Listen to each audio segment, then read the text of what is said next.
guys.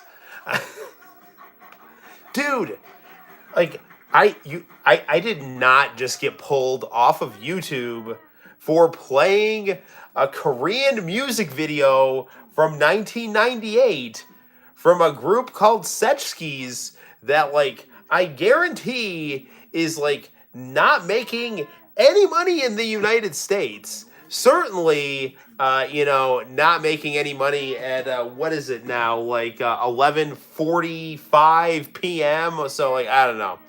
So anyway, we might have to pump the brakes a little bit. And it would like the really, the thing that was going to be like the last video we watched on this tape, you know.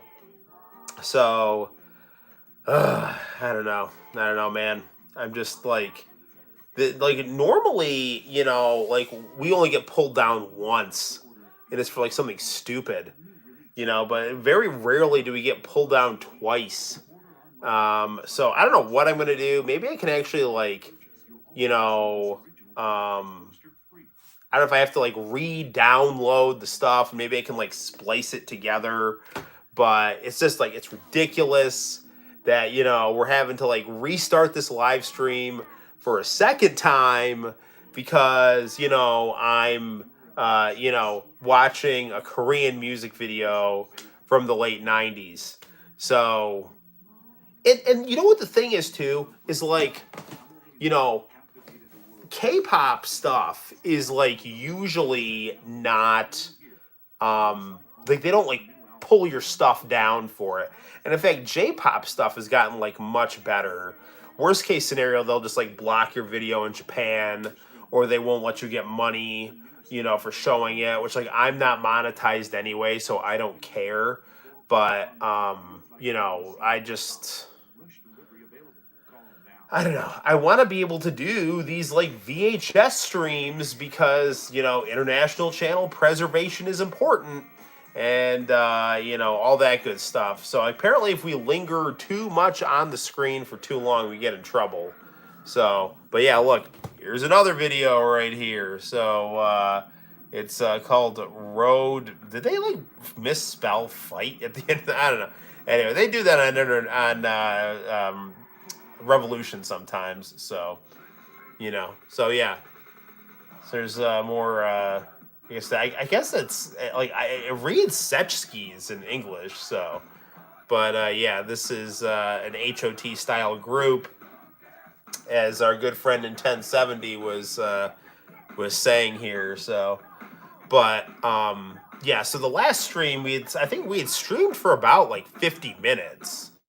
So I'm gonna go back into that and see what was so offensive that actually got us pulled down, and maybe I can either like cut that out or contest it. And I like the first 15 minutes that got pulled down. I don't know. Maybe I can like download that and crop it and re-upload it or something. But I do want to preserve the previous portions of the stream that were, I think unjustly pulled down. Either way, I got to get my capture card rocking and rolling, and I need to, get some of these videos up on the international channel section because they're good, especially if you like late '90s, early 2000s K-pop, because this is the good stuff right here, man.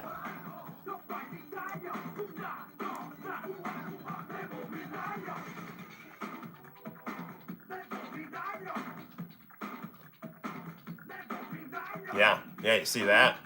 That is some quality choreography and made all the more impressive by the fact that they're doing it in, metallic, cool garbage bag pants. Yeah, good stuff, good stuff. So, all right. Well, why don't we take a little stroll to the kitchen, have a little beverage. Then we'll like play some video games, and who knows? I don't know. I don't know. Like when my stream gets pulled, how many of my existing viewers are even aware of when I start going live again. I don't know if they're just kind of like naively sitting there waiting for, the stream to get back up, or if, they just are like immediately getting the notification that I'm, have gone live again on a separate stream, or if they've just given up for the evening because, I tend to stream on the later side. Although International Channel 4 Life, he's in the Western time zone. So, we'll just see how that goes. But anyway, why don't we have a little bit of a kitchen chat while we get a little bit of a late night snack, and then we ponder, what we want to play. I think we'll play some Switch. I got the Switch rocking and rolling, ready to go. We'll play some Waifu Impact, and we'll see how that goes. And then also, we'll maybe check out some more Doki Doki, possibly do some fighting games, and we'll just kind of see where the evening leads us. So good stuff, good stuff. All right, rocking my Columbo shirt. Columbo, fantastic. And they're really, if anyone has an idea for a visual novel or like a point and click game, may I recommend getting a hold of the Columbo license? Because if you were able to do like a video game like Snatcher, but with Columbo, like that'd be like fantastic. And you would like, I'm sure you could like do things like investigate crime scenes, and then like have like different choices of stuff you could pick to try to like get the evil rich murderer to incriminate themselves. So good stuff, good stuff. You know what else I wonder on YouTube is if you get pulled on a stream for copywriting something, for getting like tagged for like copyrighted stuff. Because this is what I think happens. I think what ends up happening is like when you live stream, they have no way to know like what you're even doing because it's happening so quickly. So my guess is that, the fine people at YouTube have decided to just like have this knee-jerk thing where they just like yank the plug on your live stream, and then you're just totally screwed. So, yeah. I don't know. Well, either way, let's partake in a bag of Cheetos right here. Good deal. Hey, Sinister, how's it going? How's it going, my friend? Sinister, this is the third version of our live stream tonight, because the first time we were on, Joel and Nick Darling came on and we were talking. I hate to interrupt, but I have a question. Shoot, my friend. Talk to me about it. I want to hear. I want to do my best to answer.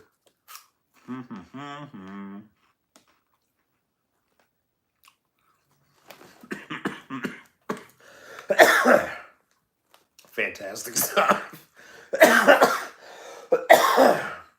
I'm getting over a cold, so like salty stuff makes me cough. But that is not a knock on this quality product. You're an emulation or an OG hardware guy? Both. I like OG hardware because I just like to have it, and I like the physical copies, and there's like a certain there's a certain experience to be able to like hold something from the actual time. But I am not anti-emulation in any way, shape, or form. I love my Super Console X, and I think emulation is completely legitimate. So yeah. What's the best way to know to play CD games with reduced load times? Well, I think emulation could do that. Oh, that's why. So you're doing your like little like winky face there. Yeah, for sure. Yeah, I'm not like opposed to emulation at all. I think emulation is awesome. If it wasn't for emulation, I wouldn't have access to all kinds of rare games that are, never going to be re-released. And if they are re-released, chances are someone would be passionate enough about that. If like they're passionate if you're passionate enough to emulate an old rare game, chances are you're going to be passionate enough to want to buy it if it was ever re-released. For example, I downloaded Tokimeki Memorial on Super Nintendo to play on my Super Console X, and then today I actually ordered a physical copy reproduction of it. So I was watching some really old and really new Simpsons a couple of days ago. Night and day difference. New Simpsons sucks. It's horrible. I won't watch it. The old Simpsons from 1990 to 1999 are fantastic. There are still good episodes, like from 2000 to probably 2015, but they get like fewer and fewer and fewer and fewer and fewer and fewer each season. I have not watched an episode of The Simpsons in years. Every time I've tried to watch, I basically just get angry and turn it off because it's so not funny that it is just. I feel like it actually insults the show.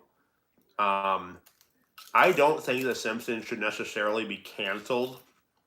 What I think they should do is I think they should show like 90s episodes of The Simpsons in prime time. Just show 90s episodes every Sunday at 8 o'clock. And then like once or twice a year, like have a special where you do a new episode. And so that way the writers have like all year to basically like write one or two episodes, and they can be like special things, but you can still keep The Simpsons going with the good stuff. Because as it is right now, where you're just like continually like making new seasons of the show, they suck. The show has lost its way. It's no longer about identifying or having kind of like this kind of charming, warped commentary on everyday life. Yes, give them the Brock Lesnar schedule. It's no longer about warped commentary of like the everyman. Now it's just like New York Times readers in a circle jerk. It's just like, it's not good. So I don't know. I haven't watched Family Guy in a long time either, or American Dad. And the reason I stopped watching Family Guy is I started watching Columbo. I just got sick of Seth MacFarlane's bullshit. I got sick of him making fun of people with Down syndrome. I got sick of his elitist attitude. I got sick of his musical numbers. And I heard Ric Flair's trying to get back in the ring. So did I. I just don't want him to die in the ring. Look, dude. 70's the new 60. 40's the new 30. 30's the new 20. So, I mean, I saw him on tape with Jay Lethal. He looks pretty good. But what really concerns me about Ric Flair is the fact that he's drinking again. And he was in a coma for, from all the problems of his various recreational activities. I'm not his doctor. I don't know what his medical reports look like. But really competing is a whole different animal. The thing is, it's professional wrestling. So, I hope the best for everyone. Same here, man. But here's the deal, dude. I don't disagree with you. Pro wrestling, you're taking bumps and all this other stuff, but, if you worked a choreographed match, have you ever played Star Wars Jedi Outcast? He's not Sting. Hey, man, I don't think so. I haven't played a lot of Star Wars games. I do have a demo of Legends of, was it Terrace Kai or whatever, that weird Star Wars fighting game that everyone hated, and I thought it was, kind of okay. Mainly because it was a demo of Star Wars and it was a fighting game, and I was playing in 1997, so But sadly, no, I have not played that. Is it good? And welcome to the stream, my friend. Um, Sting's also younger than Flair, and I don't think Sting has lived as hard as Ric Flair. Um, but let's say that Ric Flair does some matches, takes like one bump, or doesn't bump at all, and basically just like gets some chops off in a figure four off or something like that, Um, Oops, sorry, I got like Cheetos on my hands.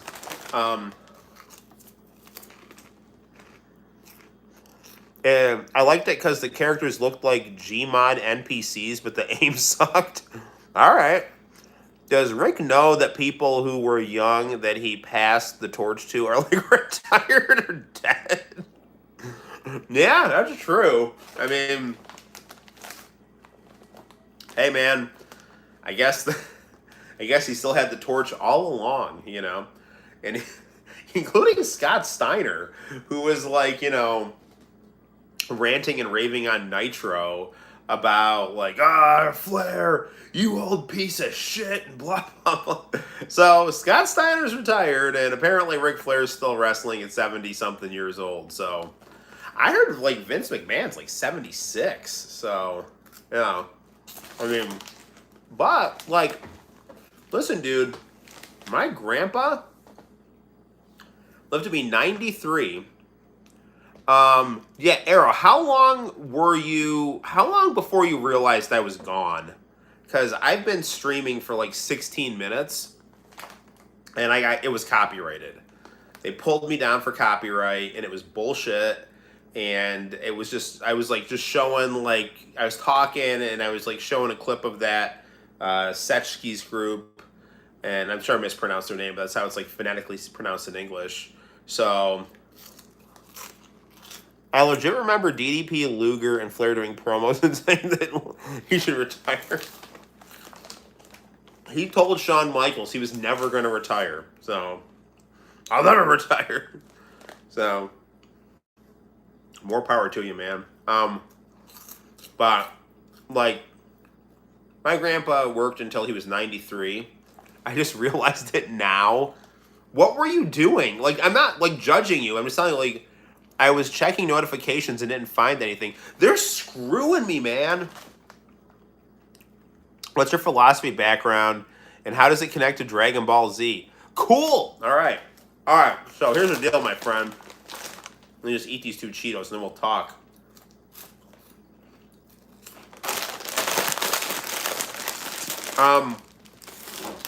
Arrow, we got to talk about how I got pulled, because they're, like, screwing me, man.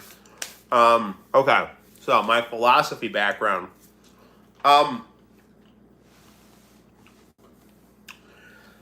I have 2 master's degrees in history, and, well, one is in social studies, one is in academic history, and then I have the coursework for a doctorate in history.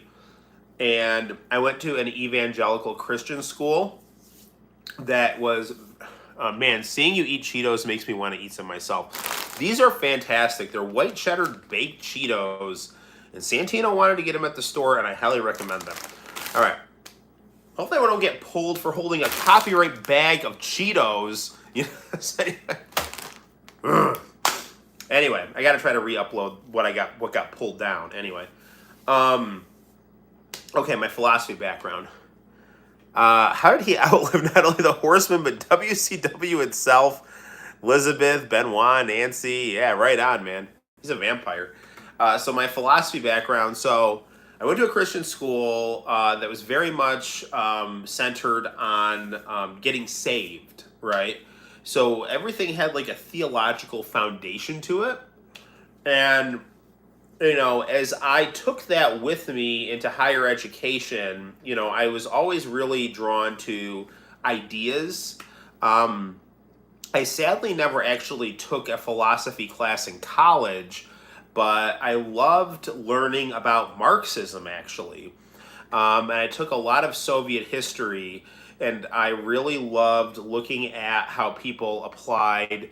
oh, man, Jake the Snake's in bad health again? Hope not. Need some more DDP yoga. So like I was always really interested to see how people pursued Christianity and Marxism, and and I have like my own very powerful philosophical and spiritual interactions with those philosophies in terms of my own worldview.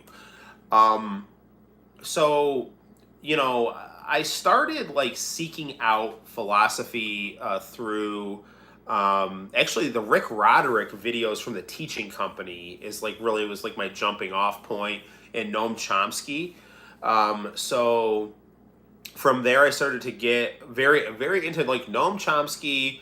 I would like listen to Rick Roderick's lectures multiple times a day. I got very into structuralism. You'll notice like I have the Louis Markos structuralism lecture, which I think is the best lecture on structuralism. Like Louis Markos is awesome, and he's a teacher at a Christian college. And the way he describes structuralism, I think, is so well done and easy to understand. Um, and Baudrillard, like I started to read some Baudrillard, which is like it's interesting because he's kind of garbled, but I think his ideas are interesting because I like media and I like television. And because of my affinity for Christianity and aspects of Marxism, I'm very much like about like the common person. Like I don't, and I live and grew up in a working class city in upstate New York. So like I don't have any like pretense about anything. Like I think pretension and elitism is contemptible. So and I try not to indulge in any of that. Um, so anyway, like I grew up with a lot of television, and so being able to connect mass media and philosophy and seeing how popular aspirations are present both in Christianity, Marxism, various philosophical points of view, but then also present in things in mass culture, because mass culture is put out there by elite moneyed sources in order to get the common person to buy into it. And the way that they get them to buy into it is to put what's important to them into it, which is a Gramscian thing, because Gramsci is, all about cultural hegemony theory, whereas, the masses, part of the dialectic is that, their presence and their push gets, put into the culture as part of this subtle negotiation between the bourgeoisie and the proletariat, or the top and the bottom, or whatever. So, anyway, I really like to see, what's important and beautiful and good in people, in things like professional wrestling, and things like advertising, and things like sitcoms, and even in things like anime, which I love. And my connection to anime is really artistic. And, when I was in 10th grade, I really got into like Dragon Ball Z and Gundam Wing and stuff, and just the beauty and the music and the depth of the stories were all really, really captivating to me, and I fell in love with them, and I wanted to be a manga artist ever since then, and I still carry that dream with me. So so that's kind of my philosophical background, and some of my views on it, and my love of anime. So I don't know if that answered your question or not, but that's just kind of my 2 cents on those things. So, but hopefully Jake the Snake recovers and maintains his good health. And I also highly endorse this bag o' Cheetos, and I also highly endorse Revolution on the International Channel, and also there you go. So yeah, you can get, these are pure and delicious and all that other stuff. So it did well, cool, man. And you know what? I need to get more philosophical content on the channel. And honestly, Sega Lord X has been out with the flu. Was out with something, man. Like, my asthma was like just bumping, man. It was like not good. I didn't go to the gym on Wednesday. I missed a day of school on Thursday. I had breathing problems and a pounding headache, and I've heard rumors that the new variant of COVID is. What the hell happened? The violation thing was a big dude. Nintendo 70. What, like, did you just realize I've been talking and streaming this like new stream for 25 minutes, and like you and Arrow have just now come on. I'm glad that you're okay. Thank you, Sinister. I appreciate your well wishes. So I've been in the kitchen eating Cheetos, talking about philosophy and anime and Cheetos for 25 minutes. And you who were with me in the last stream are just now coming in, which is pretty ridiculous. Anyways, to our very cool viewer, Gorgeous Gremlin, nice name by the way. I need to get more philosophy videos on. Honestly, when my son was born in 2016, and I don't mean to offend anyone by this, but there was so much liberal meltdown about Donald Trump that I started to want to just like focus on more apolitical things. And you're watching some One Piece online. Well, that's good. That's good. I started to focus on more apolitical things. And so my headspace was never like detached from philosophy, but it was like not my focal point in terms of my online stuff. So like every once in a while I'd like listen to stuff or read stuff and it's I try to keep it like present with me, like mind and soul, but like I just was like not in the academic headspace because I had a family, I had a job, and also a lot of the academics that I was seeing, the Elon Musk Twitter thing, I'll talk about that.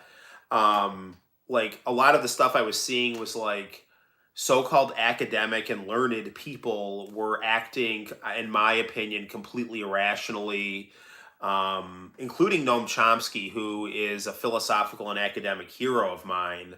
I thought they were completely turning off their brains and giving into hysteria and anger, really more because of ego and paranoia and fear.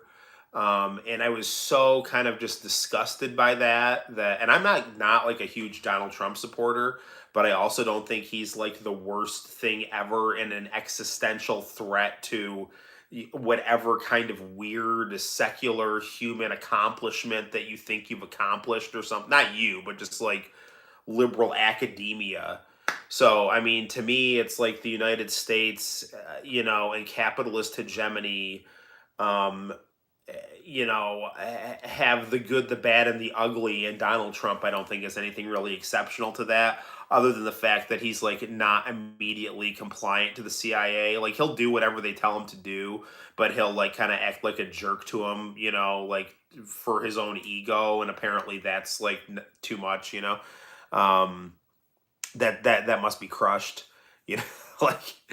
I don't know. It's like as a teacher, I always view Donald Trump as like the like the deep state's the teacher, and Donald Trump is the petulant student, and like Donald Trump will eventually comply, but like really like be a pain in the ass about it, while at the same time like having kind of an independent streak within being subservient.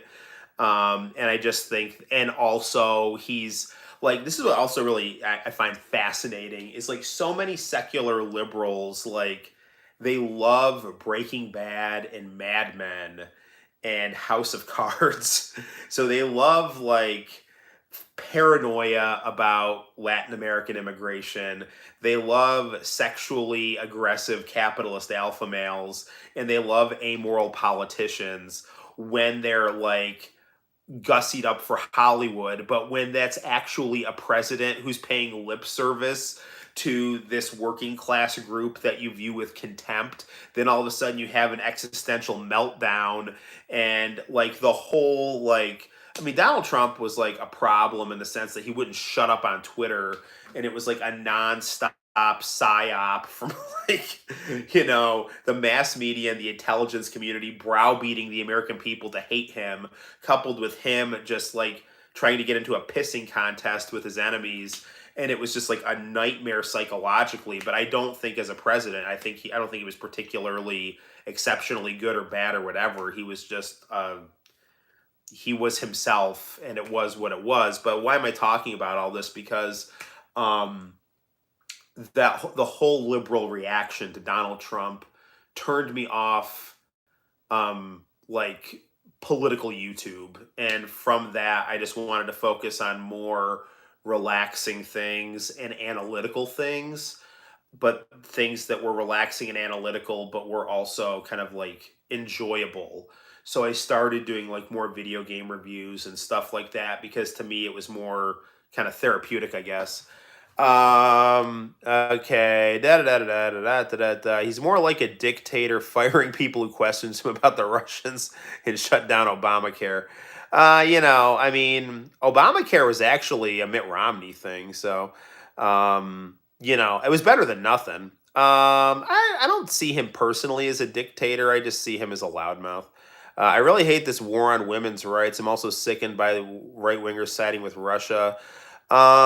Personally, I'm pro-life. So, you know, I mean, I what I think that right wingers should do for being pro-life is there is actually, I think, a space for common ground. Check this out. So many of the people on the right are like, I'm sorry, many people on the left are like, um, well, you only care about like children when they're in the womb, but that's actually like not true. Like I know I'm like part of like, church groups and things like that. They're like really into like helping unwed mothers and adopting kids and things like that. So it's like what the Republicans need to do is they need to like ally with like liberals to do a crap ton of stuff for women who are pregnant and in precarious positions. So there's that.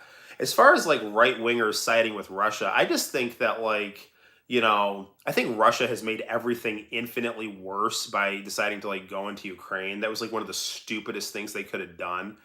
However, I do think that coverage of Ukraine in our mass media has been kind of um, not describing the situation as thoroughly as it could. So it creates a space for people to start, like whenever there's like a vacuum and things aren't properly explained, like you start getting extreme positions on things, people will be like, well, what about this? And then like the other side's like there's these big issues that don't get addressed, and then people start to get polarized about things. So I think if you had more honest discourse about everything across the board, things would be better. So obviously it was bad that Russia invaded Ukraine, but the fact of the matter is too that Ukraine was in a civil war, and the United States has done things and NATO has done things to not help the situation. So you have like two sides of this whole conflict, and Ukraine's caught in the middle, and both sides have behaved badly. And I don't think the narrative has been anywhere near describing that properly, personally, you know. And as far as like the Russiagate stuff, I personally was just like, we've interfered so much in Russian politics, like especially with Boris Yeltsin. I just am not that kind of, I don't know. What it's 148 again. What happened? What another good thing is out of office? Yeah, I mean, I'm actually happy I don't have to deal with this Twitter bullshit. Anyway, enough politics. But so dude, yeah, it is 148 again. I'll tell you what happened, International Channel, dude. Like I was watching Korean stuff. Everything was fine. And apparently the live stream got pulled. And, like, here we are. One thing I do want to say, closing on the political stuff, is that another thing I really didn't like about, like, the Trump years. I don't even know how much of this was Trump. All the tone he sent was not good, because he was all about kind of, like, ego and, it was like, I think, shadowy forces and him just in this constant muscle flexing contest to try to like salve each other's egos while simultaneously being in bed with each other. Is that how much people stopped being able to communicate with each other politically, which is like really bad. I mean, like, I was a Catholic socialist and spent so much time with evangelical Christians, and they never, ever, ever, ever like said a crossword to me at all, ever. And like took me into their homes and loved me, and I loved them back. But several liberal people, for just the kind of stuff that I've said to you guys, like were super pissed at me and just have not wanted anything to do with me. Not like a lot, but enough. Like I've had like one person in particular, like block me just for disagreeing with him on politics. So I don't know. It's just all that kind of stuff has made me just want to mellow on philosophy. Well, like I should focus more on philosophy that kind of transcends all this bullshit. So I need to probably make some more philosophy stuff that can help contextualize a lot of the feelings that people might be having about specific politics, which I think make people. I disagree with you on a lot, and I've never felt mad. Good, same. All right, Bart knocks. Hang on a second. Okay. LOL at Bart's knockoff sneakers being made out of bandages of North Korean. Wait, what? I've always hated people like Bob Dole and Bill O'Reilly being so anti hip hop. Yeah, for sure. Get a life. Um, yeah. Anyway, Elon Musk and Twitter.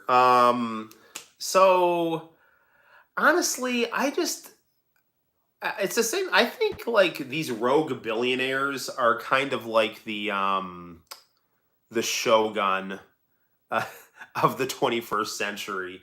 If you like look at Japanese history, you have like the emperor who's got the power in name, but then you had the shogun who had the power in reality. So we're not there quite yet, but I think what's happening is you've got this political elite that's been in power since World War II ended. And now, yes, I think Elon Musk does troll for lulz. But now you've got these rogue billionaires, these kind of like oligarchical people that have so much money that they're like hard to control.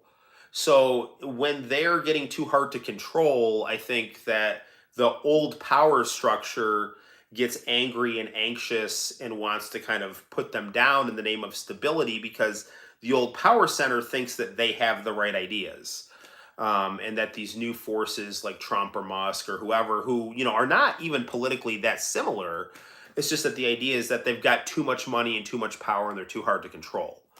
That's my take on that. So, you know, the fact of the matter is that to put a little Sunday school in this because I have to, go to church tomorrow. Not have to, I want to. Is that there's two great commandments. You love God with all your heart. You treat other people the way you'd want to be treated. Okay? If your actions are not lining up with those two things, it's not going to be good and it's not going to be pretty. And I don't think it's like any stretch of the imagination to say that the people in power right now across the board, all over the world, are like not doing those things. And I don't think it's a Pollyanna thing to expect people to practice elementary morality and have humility before God. So that's kind of my take on things. Wow. So I totally went on a rant for God knows how long. Seriously, he does, because I don't. So we've watched a lot of it, and I've probably turned viewers off all across the world. Okay. International channel. When did you realize that I was like back on the air? Because if you're still on, because Sinister's still here. Well, that's good. That's good. And you're right, Bill O'Reilly is wrong for disrespecting hip hop because you can't hate those beats. So I don't know. Let's watch some international channel and get pulled down again. Dude, yeah, no, like, again, like, this is what I think, okay? Whoa, sorry. This is what I think happens, okay? I think that something in the algorithm, not the algorithm, I just saw it said 148 again. Something in the, I guess, trigger features in YouTube is making it so that they're detecting copyrighted stuff and they're just like not cutting any slack. They're just like pulling down the whole live stream. What is this? Oh, this was money, I think. Actually, I need to get that away from money because I actually had to like pull down a whole portion of my last live stream because it played money, and apparently that's got like copyright triggers in it. So I don't know. All right, let's just watch a little bit more international channel, and then we're gonna play some Switch, and then I have to try to find a way to like see if I can splice like these various live streams all into one live stream. Ooh, Tenchi.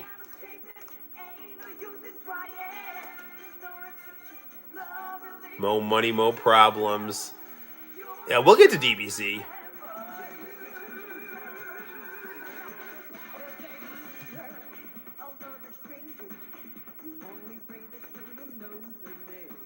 So, fun fact.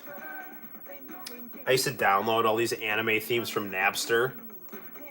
And, like, this was, like, one I played the hell out of on my burned CD. But it was actually the Japanese version.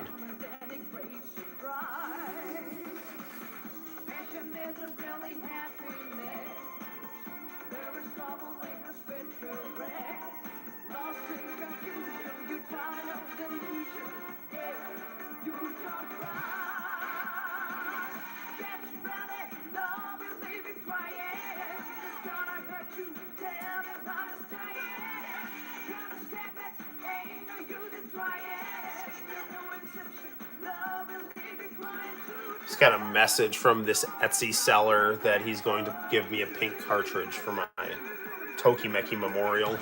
That's nice. Sonia. Okay, so we'll return to International Channel, but I think we should play some Switch here. So I'll let that fast forward. Doing some Carnival. Oh, holy crap! Is this the one with? Okay, hang on a second, guys.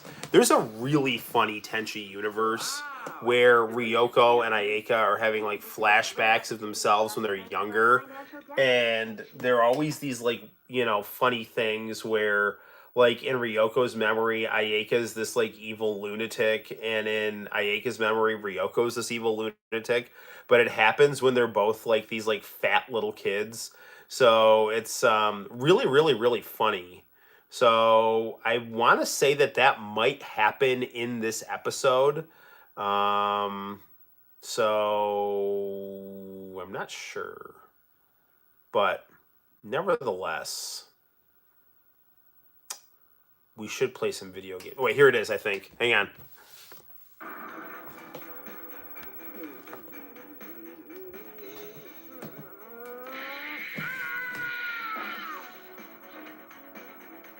Maybe I'm getting mixed up with another episode. How dare you? Here you go. Nah, that is a different episode. Anyway. Alright, let's play some Switch. But I do want to have this on in the background because I do want to be able to kick back to, No, it is this! It is. Yes, you. Well, now, aren't you? Alright, hang on a second here.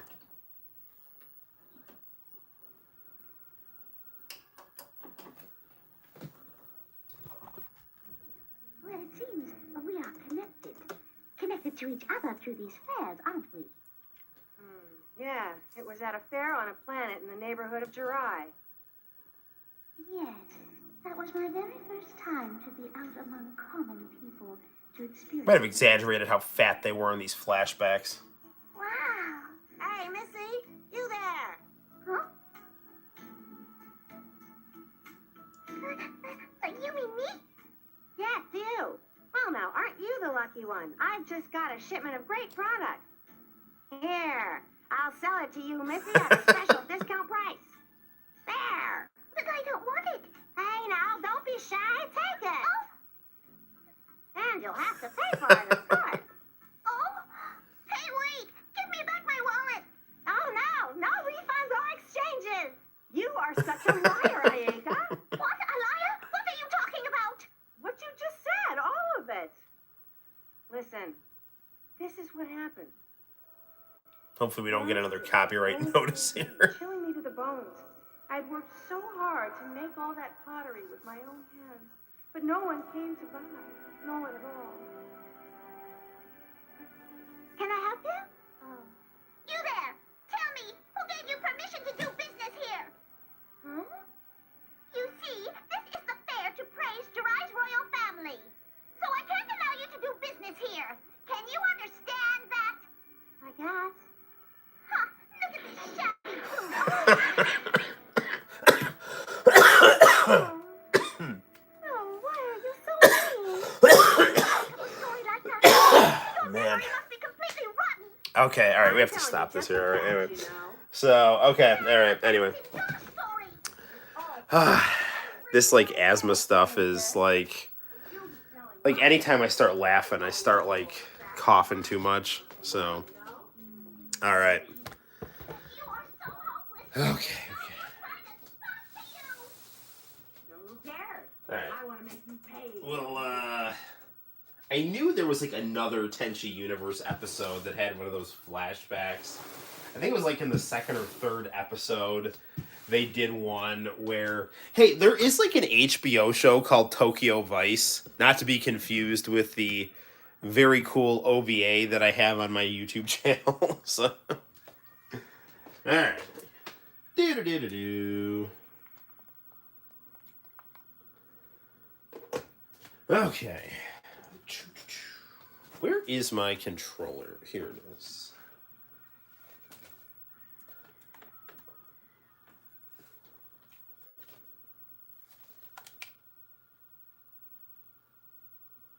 Okay.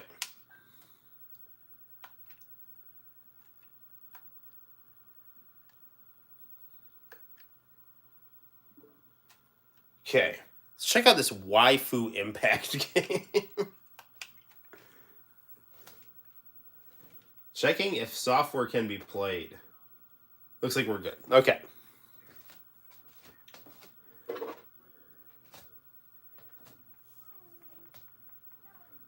This is the Mitsuki Game Studio.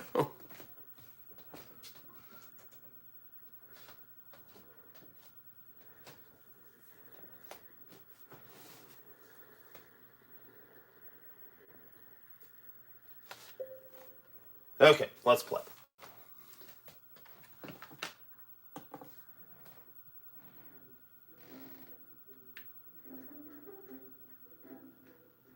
Okay, so I am an anime girl in a bathing suit. And I can jump.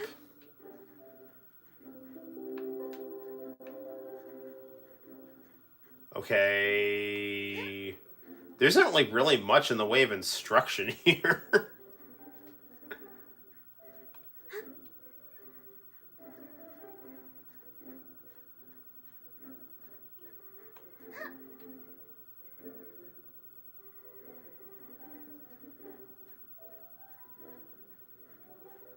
This is apparently a third-person shooter, but I don't really see...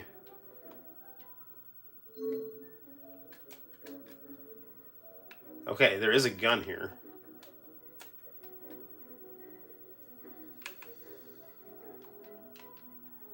How do I shoot?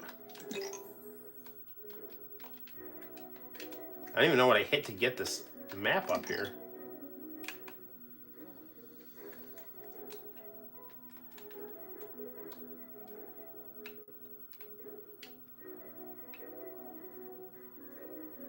Well, how do I freaking shoot? Okay, I see.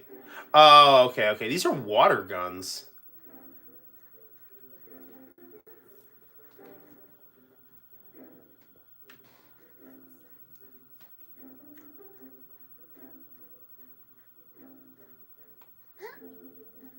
This has got some nice relaxing music to it.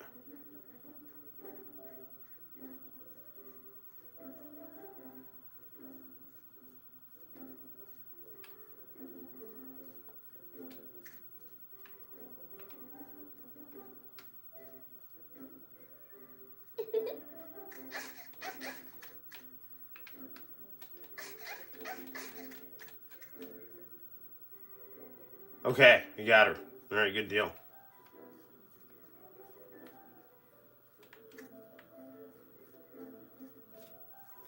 So I don't know if there's like a point to this game, or if I just run around shooting other like waifus in bathing suits here.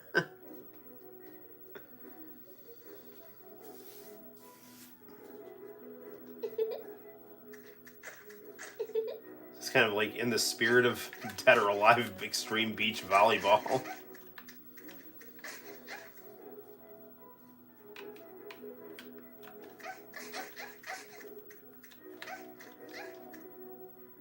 Got her. All right.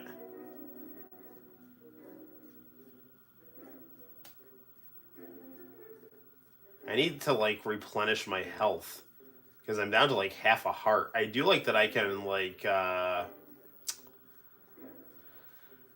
that my water refills automatically. That is kind of a stress reliever.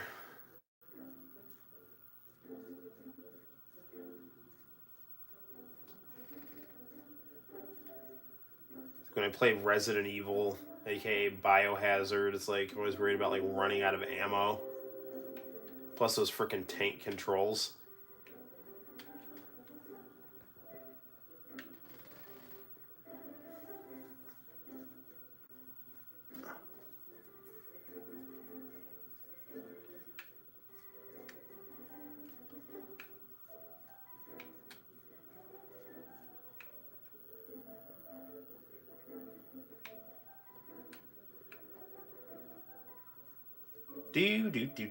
Do. So, like, I'm assuming I'm just an anime girl in a bathing suit running around, like, just getting into water gun fights with other anime girls in bathing suits. That seems to be the gist of this game here, which, you know, is not, like, bad. But... Oh, here we go.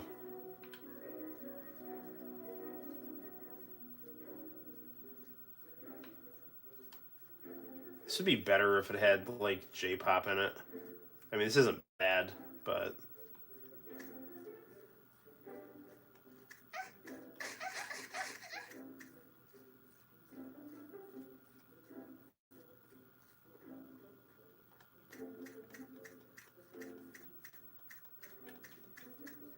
Ooh, she's running away.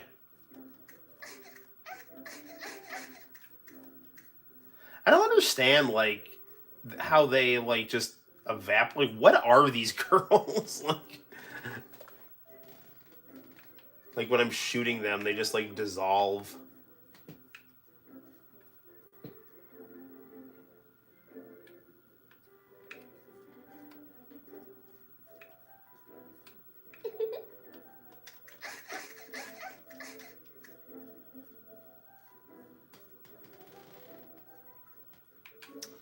I mean, you know.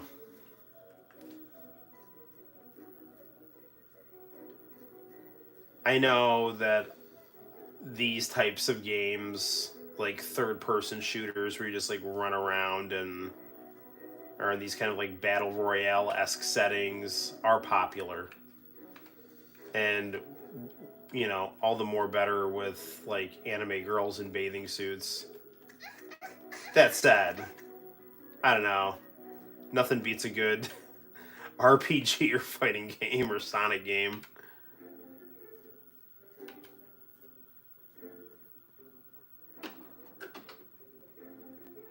Looks like that Tenchi was the end of that VHS tape. Oh no!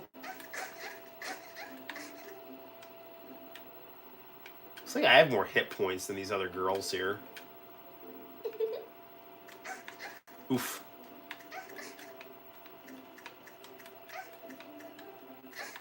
Darn it! This isn't good. Need some HP.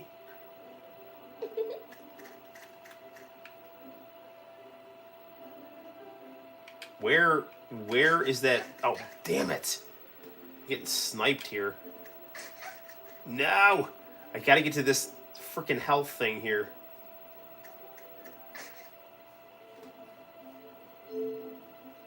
Darn, it's not health. Gosh darn it.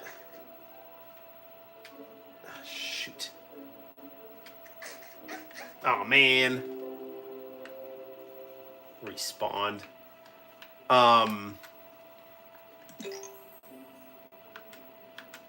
Okay.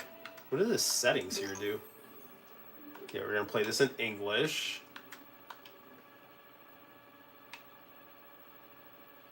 So it looks like we start out with Haruka. And then I guess the more you go through this, the more girls you unlock to play as. What does this do here? Wait. Yeah, okay, I did that. Is that... Okay, that just resets it. Alright. Well, this has been interesting. Alright, why don't we... I want to check out a little bit more... I mean, it's not a bad game. It's something I'll probably just, mindlessly mess around with. But I do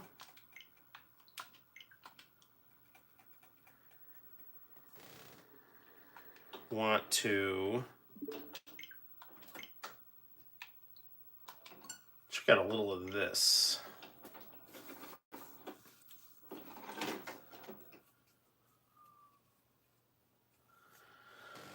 Okay.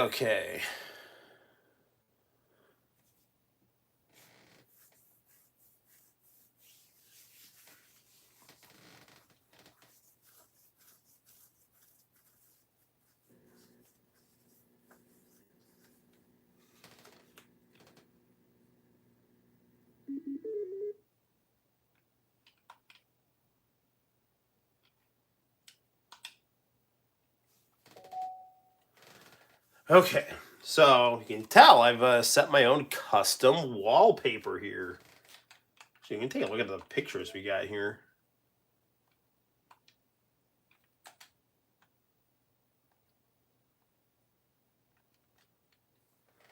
I mean, any one of these would make fine wallpaper.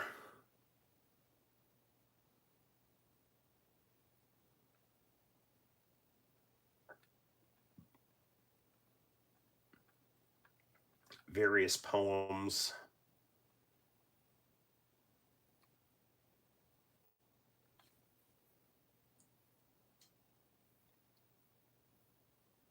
Monica's final message to the player.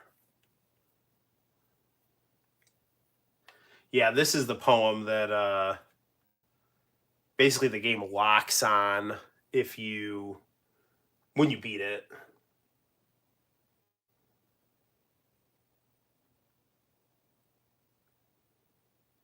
Boom, boom, boom. Boom, boom, boom. It's just Monica. All right.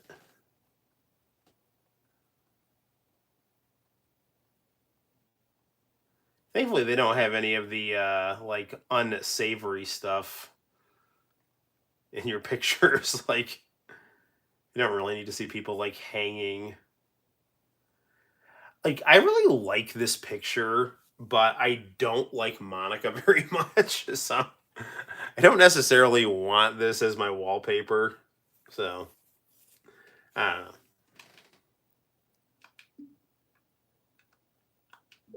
The soundtrack here. How do I get? I don't know how to get this part unlocked though, because I played through these and they were fine. I don't know.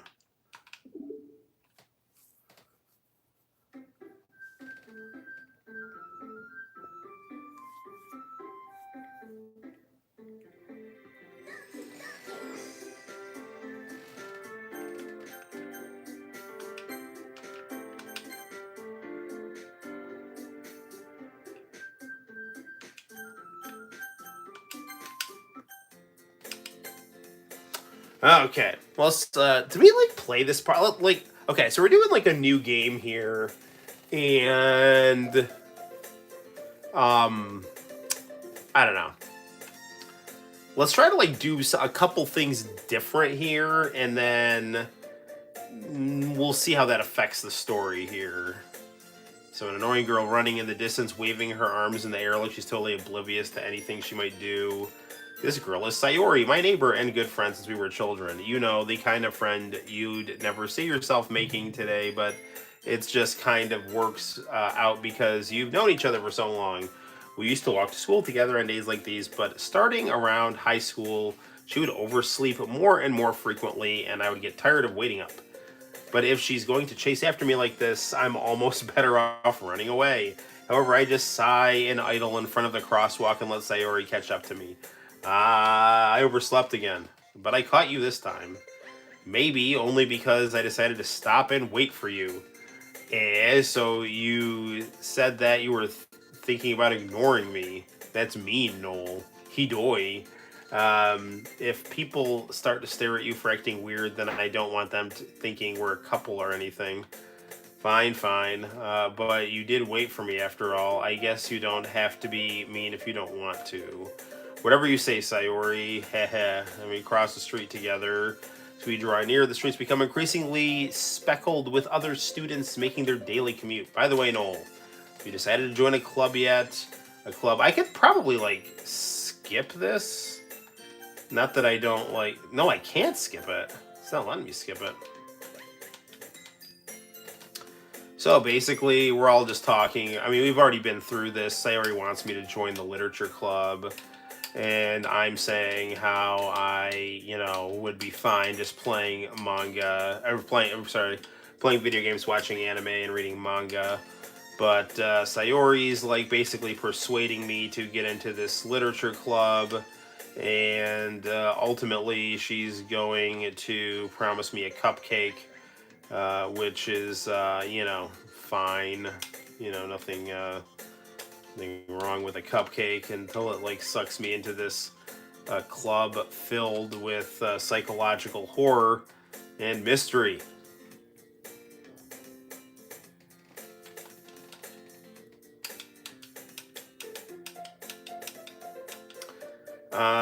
Come to the club, Sayori. Yeah, there's no way I'm going to your club. I like this. I particularly like this picture of Sayori. How was my week? Good question, my good friend International Channel. It was okay. Like, I actually got sick with some kind of cold that was going around. I took 2 COVID tests and they both came back negative. Although I have heard rumors that like the new variant of Omicron might not show up on COVID tests. Either way, I had some difficulty breathing. I went to the gym on Monday and did some rolling and some, I hit the bags. And when I was hitting the bags, I felt very weak. And I felt like everything just felt like, it's like after you like do a workout, there's like 2 forms of exhaustion you can feel. You feel like the good exhaustion, like I did a good workout and now I need to take a shower or something, or the bad exhaustion where you're getting like cold sweats and feel weak. And I was having like the latter. So I like went to school on Tuesday, like not feeling well. And then I went to school on Wednesday, really not feeling well.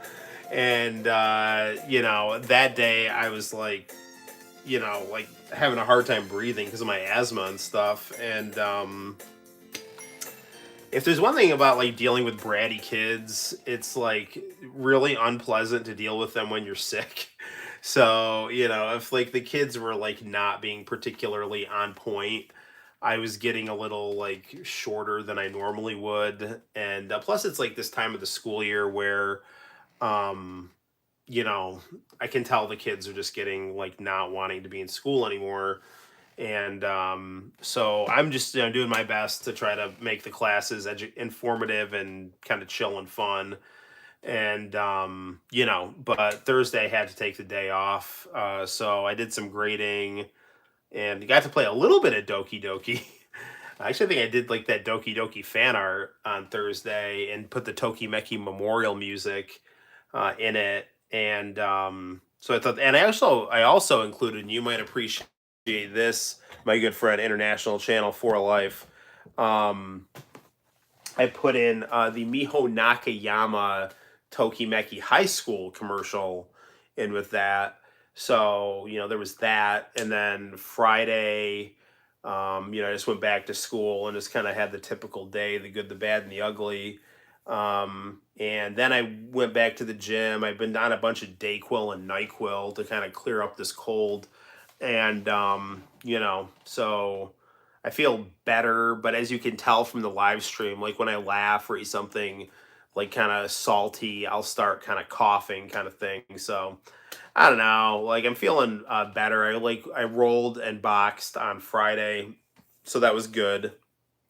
And so I would say I'm probably about like 97% better, whereas on like Wednesday, Thursday, I was probably at like 40%.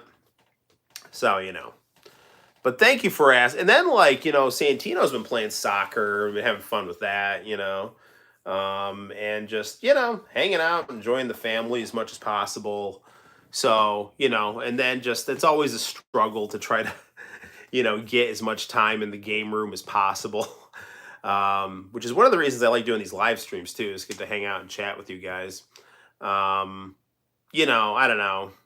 Hopefully I didn't I always like whenever I like is it getting warmer where I am now? Yeah, actually, it was like freaking 80 degrees today. So, one thing I like about living in upstate New York is the fact that it's raining in downstate New York. So, in 1070s in Long Island, and I'm like right under Syracuse. So, up here, it's just like humid, but no rain. So, apparently, like downstate, it's like, rain. So, but one thing, I mean, I know like downstate's probably a little different, but like in upstate, one of the things that I like about it is that we really do get the full impact of each of the four seasons. So we get a lot of snow in the winter, we get a lot of heat in the summer, and we get a lot of pretty leaves in the fall, and then the spring is just pretty much just like a prelude to the summer. So, everyone is just now like busting into their summer clothes and going to like ice cream parlors, which is what I did today, by the way. I went to an ice cream parlor with my family, and then I took my kids to the park. And well, it's foggy now, so in 1070, I don't know if you've ever seen the movie The Highlander, but foggy alleys in New York City are things to avoid, especially if you see someone wielding a katana and a trench coat. So yeah, it does. Be careful. Wouldn't want anything bad to happen to you. So there's that. I'm always someone that like likes to talk. Cause I have this like history background, and like I did a bunch of courses in like political science, so I'm very easy to get talking about these things. But then when I do, especially since I don't know, the climate I think is more tense now. I always like after I talk about them, get more self-conscious that like, oh, I probably like pissed someone off. And on the one hand, it's like, especially when I'm on YouTube, I want to like be considerate of I want to be honest, but I also want to be considerate to people with different viewpoints, because I certainly don't have all the answers. And, I think it's important for people of different perspectives to hear each other. Actually, one of the things I was teaching my kids about in school was Alexander Hamilton and Thomas Jefferson, and how they were both part of Washington's cabinet, and how they had very different views on the French Revolution. And it's actually not too dissimilar than a lot of the debates that we have now in the United States. Sinister kind of brought up Ukraine, and there's just people. Some will say like, "Oh, the U.S. should get more involved. The U.S. should get less involved." And it's very kind of, not that the situation in Ukraine is necessarily comparable to the French Revolution, but the principle of like a foreign affair. And like Jefferson was very much like, we need to get involved in the French Revolution. And Hamilton was like, you're out of your mind. You shouldn't, this is ridiculous, And, but, I think it was important for George Washington to hear like both points of view, so he could basically, make a decision. And I think that one of the dangerous things that could happen in our country now is that if we don't have enough plurality of opinion, I'm not trying to say like everything is right, but I'm just saying if we need to be able to hear a variety of perspectives done with a intention that is designed to help rather than to manipulate. I think if we have that, we could have a really healthy society where people can learn how to enrich each other, rather than what we're having, I think, unfortunately, increasingly, is people are getting divided on and hung up on various issues, and it just gets very there's a lot of anger and misunderstanding, which I don't think is helpful for anyone. And it's easy to fall into those traps, and I don't want to fall into those traps when I'm, especially when I'm like live streaming, So, but yeah, I don't know. It is what it is. So foggy alleys with electronic drum music. I mean, if you are in a foggy alley in New York City and you see neon lights and saxophones, then I encourage you to go in that direction. I don't necessarily recommend smoking, but if you did have a cigarette and 5 o'clock shadow and a popped sport jacket collar and sunglasses that you would wear at night, you would look extremely cool. So, it is what it is. I wonder, what? As much as I do like the visual novels here, kind of itching to do a little fighting here. So maybe we put Doki Doki on pause, and maybe we get, where's the HDMI cord here? I'm thinking we might play some Japanese Marvel vs. Capcom. But I'm also thinking I need my HDMI cord for that, and I don't even know what it's hooked up to right now. Is it my 360? Yeah, it's my 360. We could play some 360. We could play some Darkstalkers. Oh, what the hell? Let's run on the Xbox.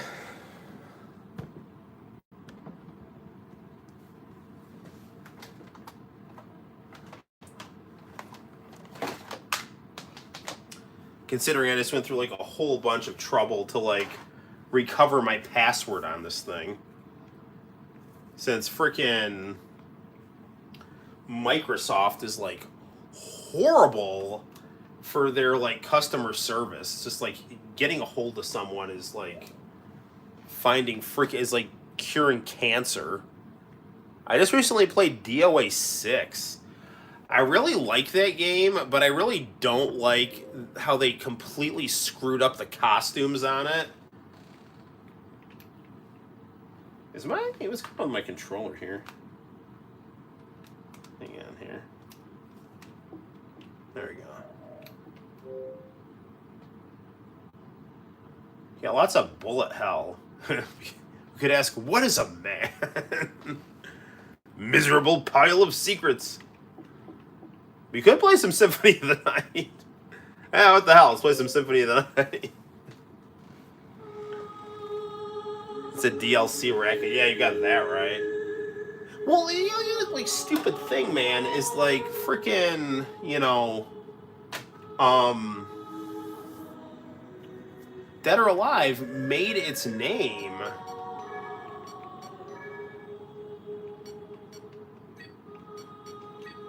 Dead or Alive made its name by being about, you know, cool, basically easy gameplay that would get you cool costumes for pretty girls. And now it's just like freaking impossible, and they want like $100 for a season pass. You can go to hell. Which hopefully we won't do in this game, despite the fact that we're Dracula's son, so.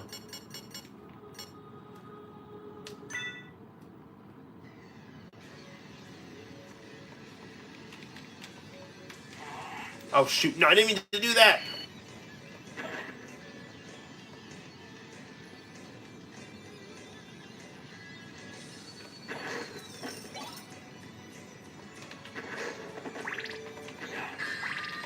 Speaking of philosophy, it's a pretty good debate that these two have right here. Die, monster. You don't belong in this world. It was not by my hand that I'm once again given flesh. I was called here by humans who wish to pay me tribute. Tribute? You steal men's souls and make them your slaves. Perhaps the same could be said of all religions. Your words are as empty as your soul. Mankind ill needs a savior such as you. What is a man? A miserable little pile of secrets. But enough talk. How about you? Alright. The D on your grave will stand for Dracula.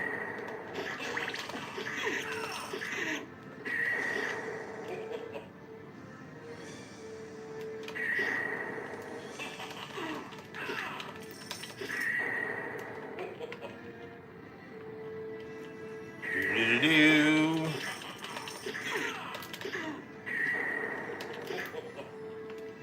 We do have freaking the PC Engine prequel to this.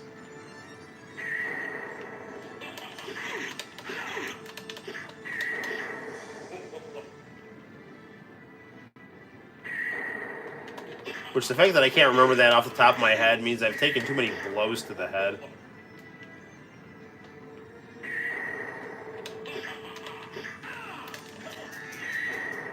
That wasn't good.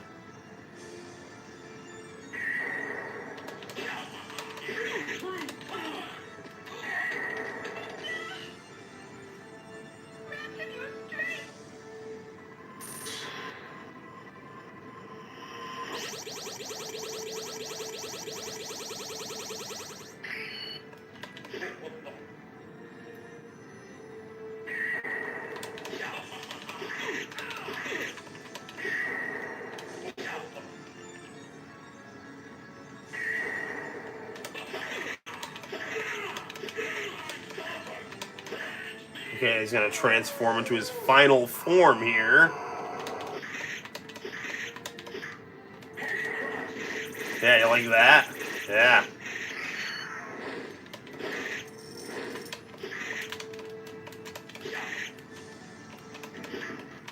Gotcha. This cannot be.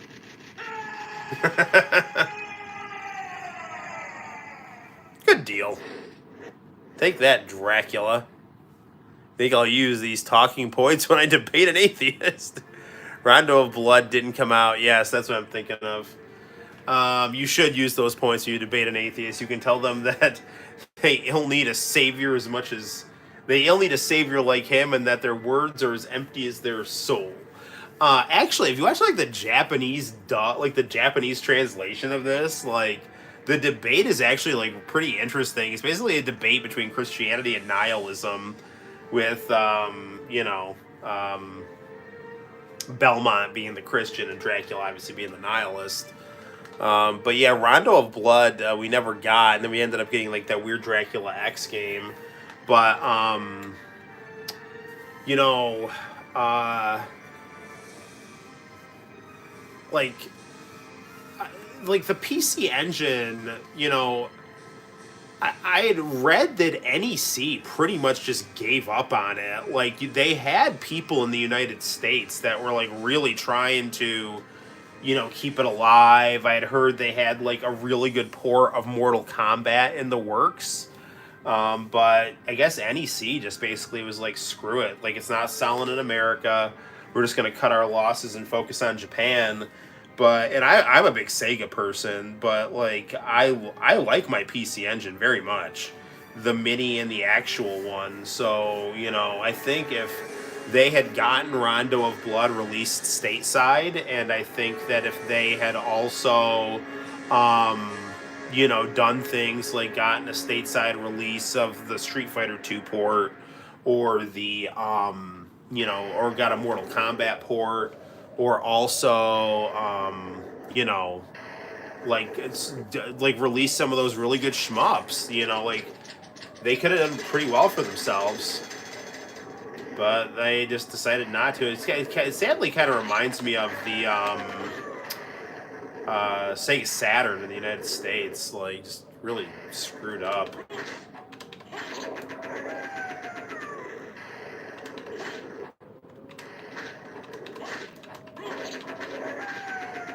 Alucard, you're good people.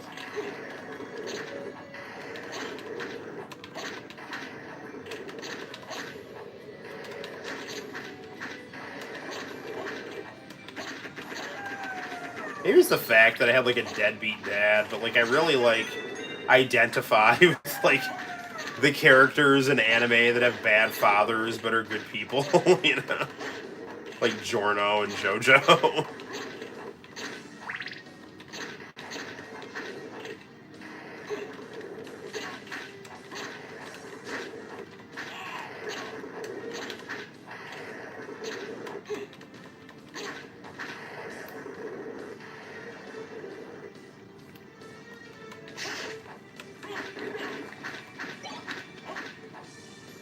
Alright, found some pot roast. Probably stuff that Alucard didn't eat when he was younger that he hid in the napkins.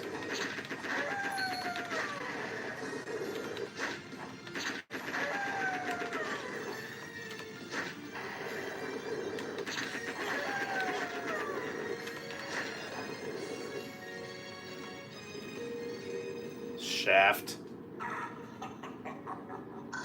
No, it's death. What is your business here? I've come to put an end to this. Still befriending mortals. I'll not ask you to return to our side, but I demand you cease your attack. I will not. You shall regret those words.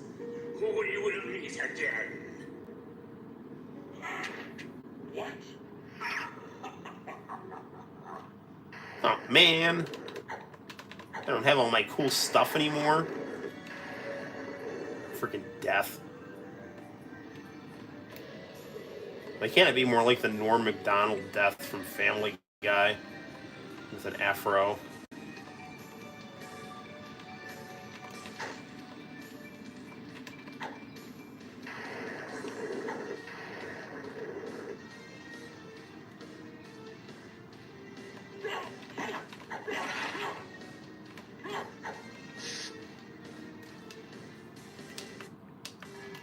How do I equip my weapons here?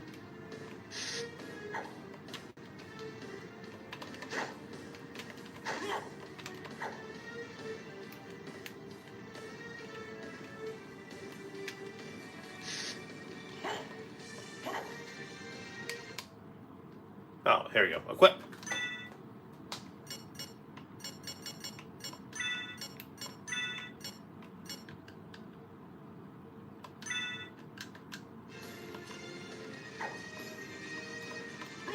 There we go. Okay.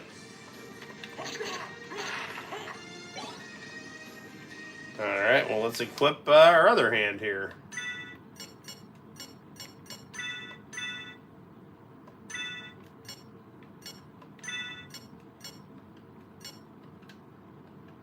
Wait, is red rust better than the short sword?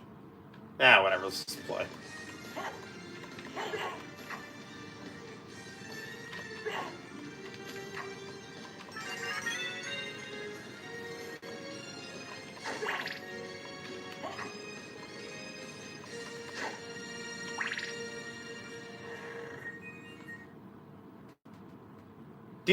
Do. We're in the alchemy laboratory.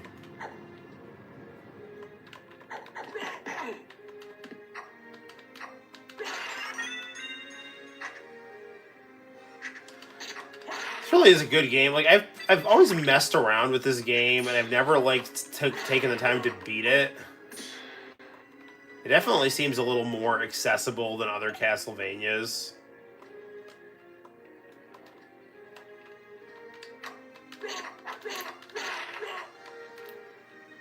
Of course, I say that now that there's like spikes here that I'm likely going to fall into.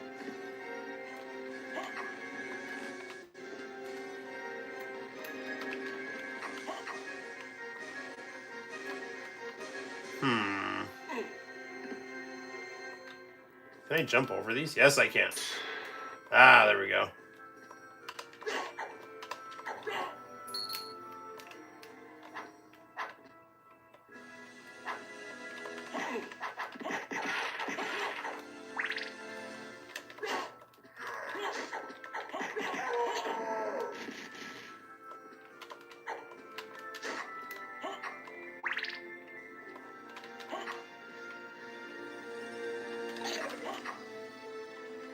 Let's get in here. Can I go up?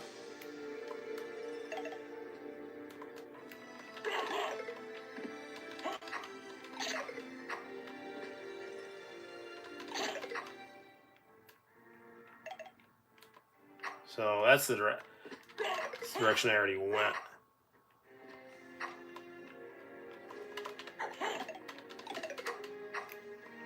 All right, so what do I... Can I get this to go up? Because I know this, like, can... There we go. Wait.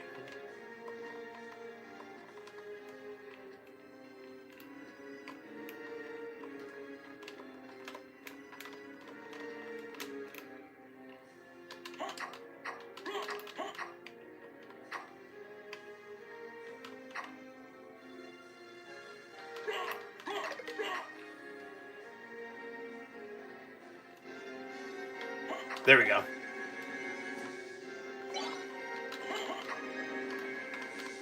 Well, so, great. We got, like, a locked door.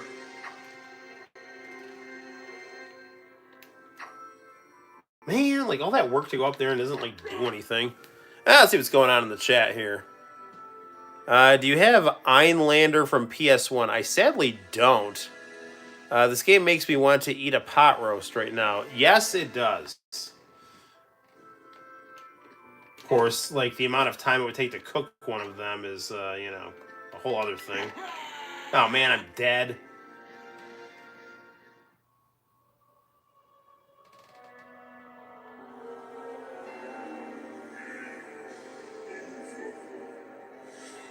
Oh, whatever. Okay.